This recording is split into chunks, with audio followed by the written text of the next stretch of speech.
નમસ્કાર દર્શક મિત્રો, રેમી ન્યૂઝના ડિજિટલ પ્લેટફોર્મમાં આપનું સ્વાગત છે. જોઈએ આજના મુખ્ય સમાચાર.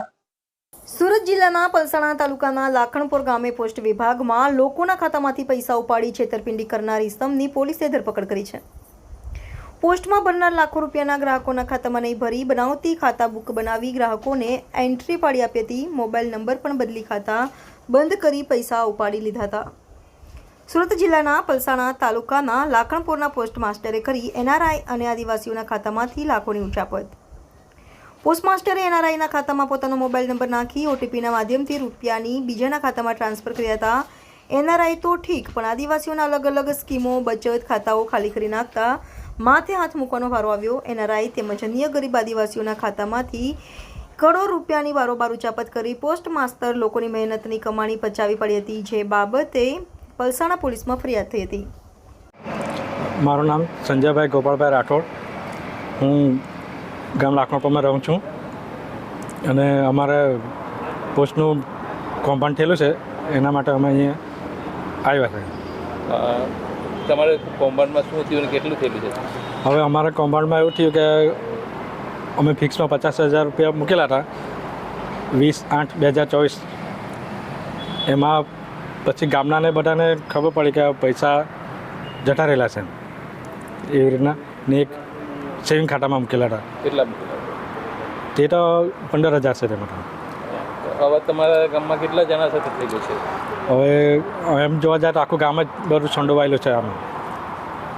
એટલે આજે પોલીસમાં શું કરવા આવ્યા?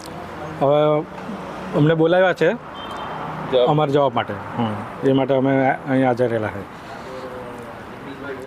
બારડોલી ડિવિઝન કચેરીમાંથી તપાસ કમિટી રચવામાં આવી હતી. પુણી ગામના પોસ્ટ માસ્ટર જિગ્નેશ ઠાકોરની નીચે કામ કરતા કાર્તિક ગિરી ગોસ્વામી બંને સાથે મળી આખું કાવતરું રચ્યું હતું. પોસ્ટ માસ્ટર દ્વારા અમુકના ખાતામાં પોતાના મોબાઈલ નંબર નાખી રૂપિયાની ઉચાપત કરી છે, તો ફિક્સ ડિપોઝિટની રસીદ કમ્પ્યુટરથી પ્રિન્ટ કાઢવાને બદલે હાથથી જ લખીને પાસબુક ઇસ્યુ કરી તેના રૂપિયા જમા કર્યા ન હતા.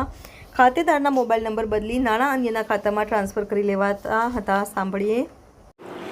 પલસાણા પોલીસ સ્ટેશન ખાતે તારીખ 7/3/2025ના રોજ પોસ્ટ વિભાગના આસિસ્ટન્ટ સુપ્રિન્ટેન્ડન્ટ બારડોલી ડિવિઝનના ચંદુલાલ પાડવીનાઓએ એક ફરિયાદ આપેલ કે જેમાં તેમની અંદરની લાખણપુર અને પુણી ગામની પોસ્ટ ઓફિસમાં સબ પોસ્ટ માસ્ટર અને પોસ્ટ માસ્ટર તરીકે ફરજ બજાવતા જિગ્નેશસિંહ મહેન્દ્રસિંહ ઠાકોર અને કાર્તિક ગિરી ગોસ્વામીનાઓએ દ્વારા પોસ્ટમાં જે અલગ અલગ ખાતાઓમાં માણસો જે પૈસા જમા કરાવતા હોય છે તેની 37,58,000 જેવી રકમની ઉચાપત કરેલ છે અને ગેરરીતિ કરી અને તેમના સગાવાલાઓના એકાઉન્ટોમાં ટ્રાન્સફર કરેલ છે. ગેરરીતિ કરવાનો એમનો જે પણ એકાઉન્ટ ધારકો છે તેમના એકાઉન્ટોમાં ખોટી સહી કરી અને એકાઉન્ટો બંધ કરેલા, એ પૈસા એમના સગાવાલાના ખાતાઓમાં ટ્રાન્સફર કરેલા. બીજા નેટ બેન્કિંગ દ્વારા આ જે એકાઉન્ટ ધારકો છે એના એકાઉન્ટો બંધ કરી અને પોતાના સગાવાલાના એકાઉન્ટોમાં ટ્રાન્સફર કરેલા. જે બાબતેની વિગતવાર ફરિયાદ આપેલી હોય જે ફરિયાદ દાખલ કરી અને તપાસ ચાલુ કરેલ છે. સમગ્ર મામલે પલસાણા પોલીસની દિવસોની તપાસ બાદ પોલીસ કાર્તિક ગિરી ગોસ્વામી સુધી પહોંચી ગઈ હતી અને તેણે કબૂલાત પણ કરી હતી.